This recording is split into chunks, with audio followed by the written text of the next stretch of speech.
Assalamualaikum warahmatullahi wabarakatuh. Waalaikumsalam warahmatullahi wabarakatuh.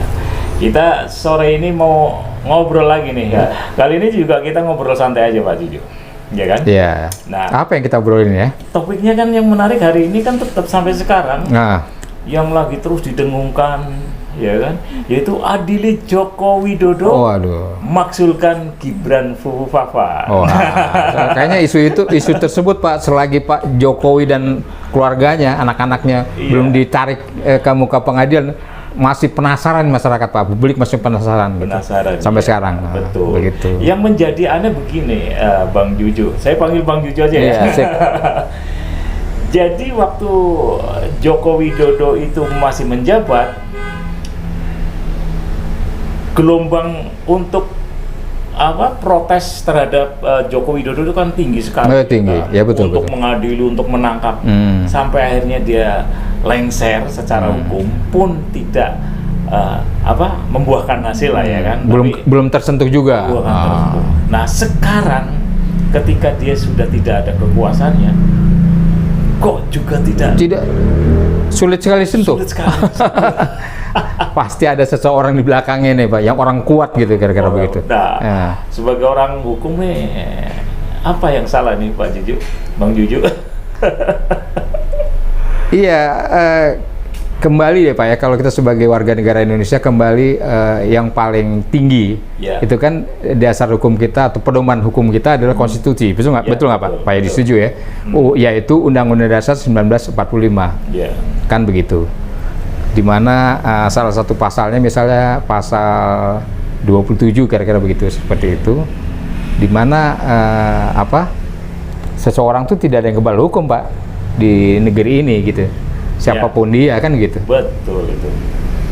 Apakah mantan presiden, apakah dia mantan wakil presiden, atau sedang menjabat sekali presiden, atau sedang menjabat wapres sekalipun, Iya. menteri Iya. atau mantan menteri kan begitu. Iya. Kan beberapa tahun yang lalu kita juga pernah menyidangkan juga Pak ya, mantan menteri kan, seperti Iya. itu. Tapi nyatanya sampai sekarang hukum kita, lagi-lagi hukum kita tidak bisa menyentuh atau belum bisa ya, Belum bisa. belum bisa menyentuh yang namanya Joko Widodo dari ketika menjabat sampai akhirnya dia Sampai hari ini. sampai hari ini. Tapi gelombang protes untuk mengadili dan Unjuk rasa. unjuk rasa itu makin menggairahkan. Tapi menurut Bang Juju bagaimana nih? Iya, tadi seperti saya katakan, seorang Soeharto saja yang memerintah di negeri kita Pak ya, lebih dari 25 tahun lebih ya Pak ya. 32 tahun. 32 tahun. Iya. Itu saja diadili Pak, walaupun beliau sakit pada waktu Iya. itu. Tapi sempat diadili loh Pak. Iya. Jadi sempat dipanggil pengadilan begitu. Meskipun tidak terbukti dia korupsi kan. Iya, artinya sempat diadili juga, ya Dia kan? menghargai hukum. Menghargai hukum, itu yang benar. Seorang Soeharto Mantan presiden. yang ya. dianggap sebagai yang sama sekali tidak tersentuh hukum, tapi dia Iya. menghargai hukum. Orang kuat katanya kan di Indonesia. Gitu, seperti itu. Tapi ya karena sakit kan beliau, tapi proses hukum tetap due process of law terhadap beliau itu tetap berlangsung Pak. Dan itu dia- sebagai contoh. Dan dia menghargai hukum, Pak. Menghargai hukum betul. Itu nilai plusnya buat Nah, Pak Harto ya. Jadi kalau Joko Widodo dan kroninya nggak menghargai hukum, menghargai hukum Pak. Datang aja Pak Juju kan sebagai kemarin kuasa hukum waktu ijazah palsu. Penggugat ya. Penggugat dari perdata pidana nggak pernah datang kan? Dan yang sekarang ini yang sekarang berlangsung Sekarang Pak, ini kan PIK 1, SN dan PIK. SN PIK 2. Iya. Nggak datang juga. Nggak datang. Cuman alasannya pengacaranya mengirim pengacaranya saja Pak. Betul. Seperti itu. Itu gimana kalau sebagai seorang pejabat yang saat itu dan seorang mantan pejabat nggak menghargai hukum, bagaimana? Menurut saya ada perlu ada political will yang jelas, yang tegas, yang berani ya dari pejabat negeri ini. Ya tentu yang tertinggi adalah presiden, yaitu Prabowo Subianto. Harus berani ya menyatakan sikap atau memberikan kebebasan yang independen, yang murni ya kepada lembaga peradilan. Kan begitu Pak, kan ajasnya begitu ya, ajas hukumnya seperti itu. Jadi kalau beliau, si presiden kita ini tidak punya keberanian, tidak punya political will tadi, ya susah. Contohnya apa? Contohnya kan satu minggu kemarin itu beliau diangkat menjadi salah satu ini Pembina ya? Pembina di BPI, Badan Pengelola Investasi. Badan Pengelola Investasi dan Tentara itu. Seperti itu. Itu Dan, formal sudah duduk di situ. Namanya ada. Namanya ada. Joko Widodo. Sebelumnya yang lebih aneh lagi, ada loh Pak, peristiwa politik yang cukup lucu, menggelikan tapi memuakan. Hidup Jokowi. Hidup Jokowi. Bagaimana bisa mengadili? Itu saya sendiri sebagai warga negara menilai suatu keanehan tadi yang Pak Abe bilang, menggelikan dan menganehkan, memuakan. Memuakan. Jadi kenapa kok itu bisa terlontar dari seorang presiden yang nyata-nyata katakanlah kalau sambil gebrak meja tuh Pak, kami akan berantas koruptor sampai dari Antartika sampai ke gurun pasir, kan begitu? Sampai ke Antartika. Sampai ke Antartika tanpa pandang bulu. Nah ini sama Jokowi kok tanda kutip keok Pak. kan kontradiksi sekali Pak ya. Jadi masyarakat sangat apatis sekarang ini dengan situasi seperti itu. Betul. Kita mau mengadu pada siapa lagi Pak? Kekuatan apa lagi Pak yang bisa menggoyangkan otoritas negara seperti ini? Iya kan Pak? Ya kita cuman Tapi jangan lupa loh, kita pernah mengalami satu kali Pak pada waktu era Soeharto itu. Iya. Nah, apakah akan terjadi lagi pada era Prabowo seperti ini? Tentu kita tidak ingin lah Pak. Iya. Ya kita ingin semuanya aman, adem gitu kan. Ya safe begitu, kira-kira seperti itu dilakukan. Tapi kalau dengan cara-cara seperti ini, ya rakyat muak juga yang tadi Bapak bilang seperti itu. Iya betul. Nah, yang lebih membebankan lagi adalah masih bercokolnya si Gibran Fufufafa. Ini yang sangat menjadi beban berat bagi Prabowo. Jadi dia sudah menempatkan si Joko itu di BPI, terus kemudian dia juga sudah memproklamirkan dirinya adalah sebagai muridnya Joko Widodo gitu loh. Hidup Jokowi, hidup Jokowi. Iya, kalau kita singgung masalah Gibran itu kan tuh dari awal mulai masuknya Pak, kan penuh dengan kontroversi, penuh dengan menurut saya pelanggaran hukum seperti itu, ya kan? Dari yang menyorok mata saja Pak ya, dari segi usianya pada waktu mencalonkan menjadi salah satu capres begitu, kan belum 40 tahun. Baru 36 tahun. Berarti kan masih jauh dari syarat minimal usia kan begitu. Nah, itu kan di tanda kutip dipecundangi oleh MK seperti itu ya, diakali lah begitu bahasanya. Ya, dengan klausul lah, yaitu itu pamannya Pak betul Pak. Yang mimpin. Namanya siapa Pak? Paman Usman. Paman Usman kata Pak Yadi. Nah, itu mengakali sehingga karena beliau pernah menjabat wali kota di Solo. Artinya diselipkan klausul yang menyatakan bahwa atau pernah menjabat kepala sebagai kepala daerah. Betul, kepala daerah. 40 tahun atau pernah menjabat sebagai kepala daerah. Jadi lolos dia usia 36 tahun itu. Iya, itu penyelundupan apa namanya? Hukum. Penyelundupan hukum. Ada frasa ya. Ada dalam ilmu hukum ada istilah penyelundupan hukum seperti itu. Dan jelas-jelas nyata ya seperti itu. Dan akhirnya loloslah dia ini. Walaupun si ketua MK ini, Paman Usman ini akhirnya kena sanksi, diberi sanksi. Itu kan tapi sanksi basa-basi. Itu drama. Oh, drama. Drama ketoprak. Jadi bukan drama Korea aja Pak ya. Ada drama di MK juga ada. Sehingga akhirnya juga tidak dipecat. Seperti itu Pak. Masih jadi hakim biasa, hakim anggota. Nah, yang menjadi pertanyaannya, kok sampai sekarang rakyat Indonesia masih betah gitu loh memiliki seorang wakil yang katanya, kalau menurut saya menyitir ya dari ucapan Dr. Tifa, ya dicurigai sebagai seorang yang psikopat. Bisa buat mereka yang ahli dalam bidang psikiater mungkin seperti itu Pak.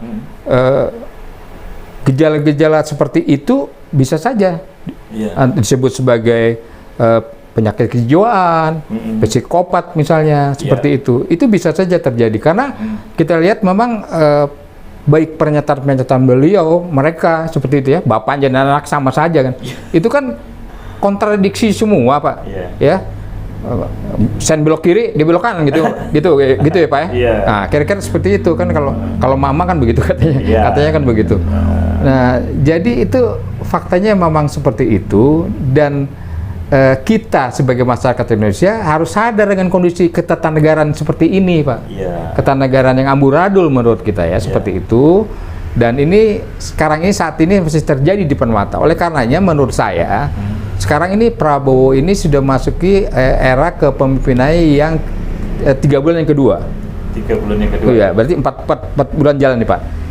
Iya, iya. Iya kan? Kan 100 hari lebih ini. 100 hari lebih. Jadi katakanlah bulan keempat ya masuk. Bulan keempat. Nah kalau menurut saya ya ada batasannya lah Pak. Kalau sampai 6 bulan masa pemerintahan Prabowo tidak mengambil sikap yang tegas terhadap persoalan ini, ya kita khawatir saja. Ya. Tentu rakyat juga akan bersikap kritis Pak ya. Betul. Terhadap pemerintahan seperti ini.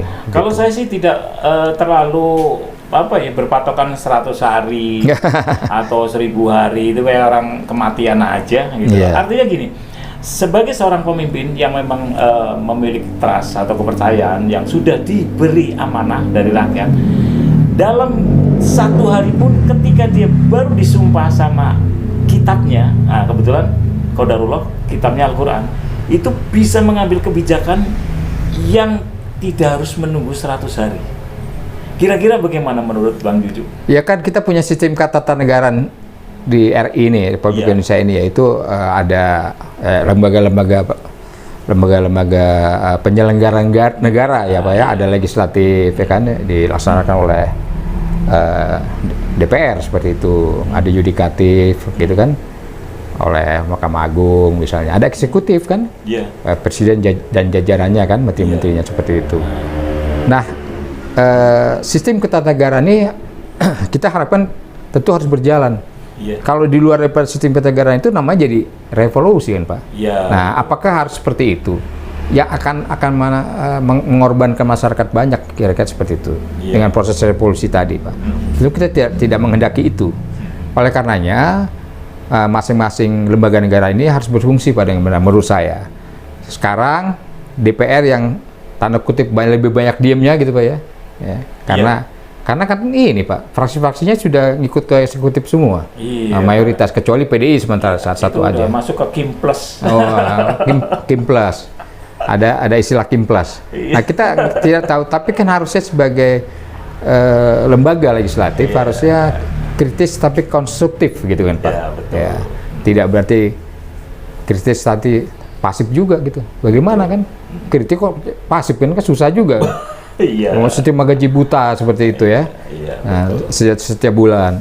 Nah, kondisi ketatanegaraan kita memang harus dikorektif. Harus dikoreksi seperti itu. Nah, yang saya maksud gini, Bang Juju, sorry nih. Waktu sebelum Gibran Fufufafa itu dilantik, itu kan banyak masyarakat yang protes, mungkin dari Sabang sampai Merauke. Oh, yang unjuk rasa juga banyak besar-besaran itu, bukan main. Tapi mereka juga menebar buzzer, udah nggak apa-apa, lantik dulu.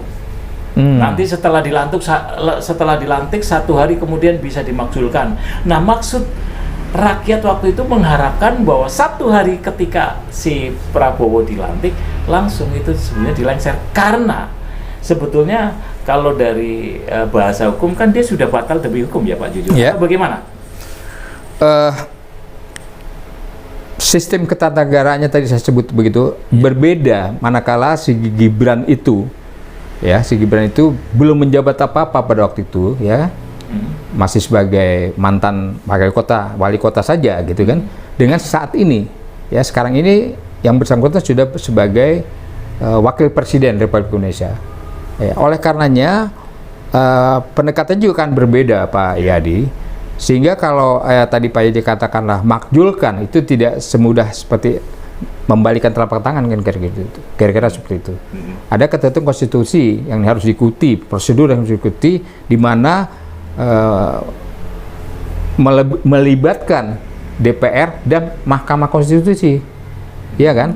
Nah, kalau seandainya mayoritas DPR misalnya menghendaki bahwa terjadi unsur-unsur untuk dimakzulkan itu memenuhi syarat sudah, kemudian baru diajukan ke MK, dan kemudian MK bersidang untuk dikembalikan lagi ke MPR. Jadi bolak-balik nih Pak. Jadi ke MK, kemudian ke MPR, baru MPR bisa memutuskan dengan dasar-dasar pertimbangan hukum dari MK itu, baru bisa dimakzulkan. Sekarang ini panjang. Aduh, nah sekarang bagaimana rakyat bisa menilai? Silahkan aja rakyat mau memutuskan seperti apa, ya kan, yang kondisi gitu, itu. Sebelum pelantikan waktu itu kita kena jebakan Batman. Karena saya tidak mau sebut nama. Waktu itu ramai sekali, beberapa tokoh mengatakan udah biarkanlah Prabowo dilantik dulu, nanti setelah dilantik dia akan memakzulkan yang namanya Gibran Fufufafa. Ya itulah politik kan Pak. Iya. Ada kepentingan di situ yang bermain. Kalau kita rakyat bahasanya dijebak. Oh, ya, dijebak, kan? Dijebak, di neng-nengke. Ya artinya kaum intelektual, mereka yang paham tentang konstitusi itu tidak banyak. Iya. Ya, artinya bahwa tidak semudah itu. Misalnya untuk tadi yang saya terangkan, untuk menjatuhkan seorang presiden ataupun seorang wakil presiden berdasarkan konstitusi. Beda kalau mereka belum menjabat apa-apa, seperti waktu itu mantan wali kota saja. Seperti itu. Nah, kalau gitu bagaimana itu orang-orang yang para cerdik pandai, profesor, doktor, yang ahli hukum tata negara yang di kampus-kampus, kenapa kok diem aja waktu itu? Tidak memiliki kontribusi sedikit pun untuk mengedukasi masyarakat. Ya kalau kita lihat Pak ya, pada waktu bergejolak soal Gibran itu, akan menjabati wakil presiden seperti itu. Ya sebetulnya sudah kita lihat ada gejolak, ada kontradiksi dari guru-guru besar universitas ternama Pak. Ya, apakah itu dari UI, apakah dari Universitas Gadjah Mada, ITB misalnya, atau Unpad apa ya, seperti itu. Mereka sudah melakukan protes, guru-guru besar itu sebetulnya, ya, terhadap kondisi kenegaraan seperti ini, ya, di mana cacat konstitusional terhadap pemilihan wakil presiden pada waktu itu, ya, kemudian juga tentang kriteria daripada seorang calon wakil presiden.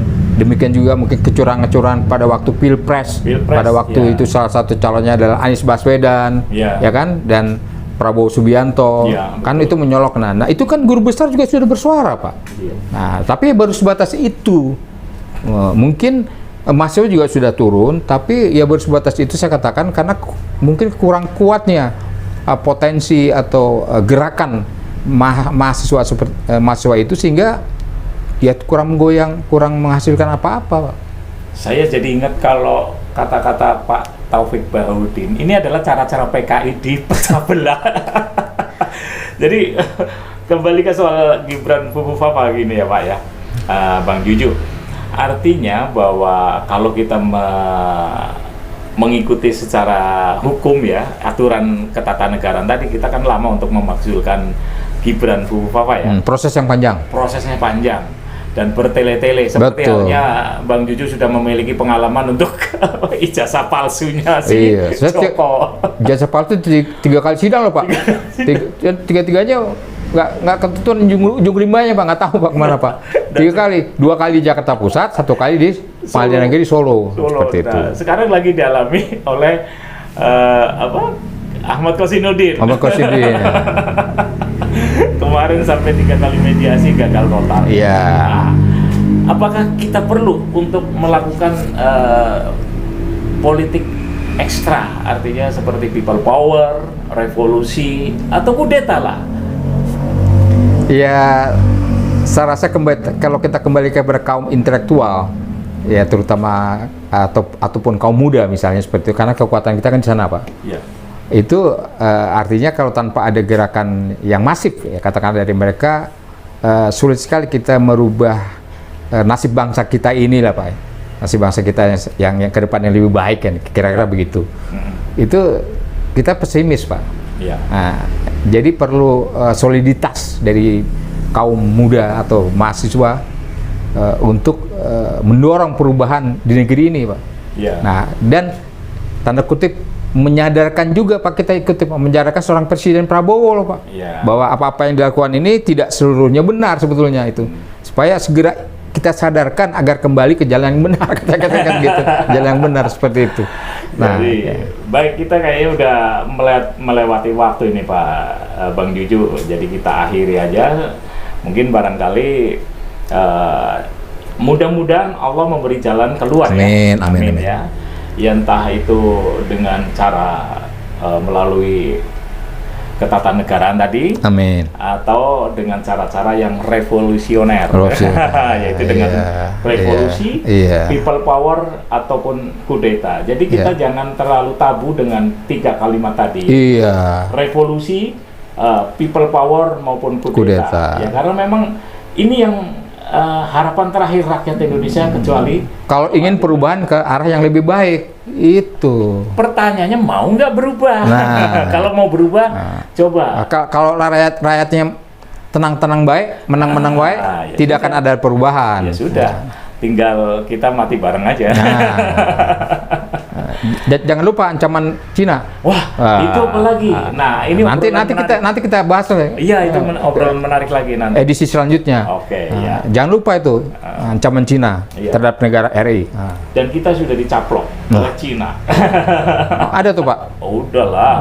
Nah, dengan adanya PSN PIK 2 itu bukannya yang lagi saya sidangkan itu ya? Iya, itu kan tinggal kayak orang makan bubur dari pinggir dulu, ya kan, yang panas itu kan baru ke tengah. Panas, baru ke tengah. Nanti tahu-tahu buburnya habis. Oke, tanpa disadari. Tanpa disadari, ya. Tapi kenyang.